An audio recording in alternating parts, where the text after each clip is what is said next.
ബന്ദിപ്പൂർ വനമേഖലയിൽ ഈ പാതയിലാണ് രാമപുര ആന ക്യാമ്പ് സ്ഥിതി ചെയ്യുന്നത്. അവിടെയാണ് തണ്ണീർക്കൊമ്പൻ്റെ പോസ്റ്റ്മോർട്ടം നടപടികൾ നടക്കുന്നത്. അല്പസമയം മുമ്പാണ് വയനാട്ടിൽ നിന്നുള്ള വനംവകുപ്പ് ഉദ്യോഗസ്ഥർ അങ്ങോട്ട് പോയത്. South Wayanad DFO A Shajana, north Wayanad DFO Martin Lovel, അതുപോലെ സുൽത്താൻ ബത്തേരി RRT സംഘത്തിലെ അംഗങ്ങൾ ഉൾപ്പെടെ 3 വാഹനങ്ങളിലായാണ് അങ്ങോട്ട് പോയത്.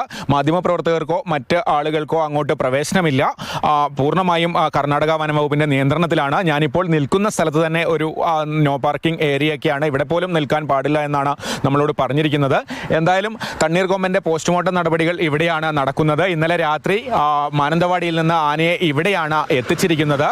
പോസ്റ്റ്മോർട്ടത്തിന് ശേഷം മാത്രമായിരിക്കും ആനയുടെ മരണത്തിനുള്ള കാരണം എന്താണെന്ന് വ്യക്തമാവുക. എന്തായാലും ഇക്കാര്യത്തിൽ കേരള വനംവകുപ്പും കർണാടക വനംവകുപ്പും സംയുക്തമായി അന്വേഷണം നടത്തുകയാണ്. മറ്റ് കാര്യങ്ങൾ പോസ്റ്റ്മോർട്ടത്തിന് ശേഷം മാത്രമേ വ്യക്തമാവുകയുള്ളൂ. ഷമീർ മച്ചിങ്ങലിനൊപ്പം ബന്ദിപ്പൂരിൽ നിന്നും കമൽ, മാതൃഭൂമി ന്യൂസ്.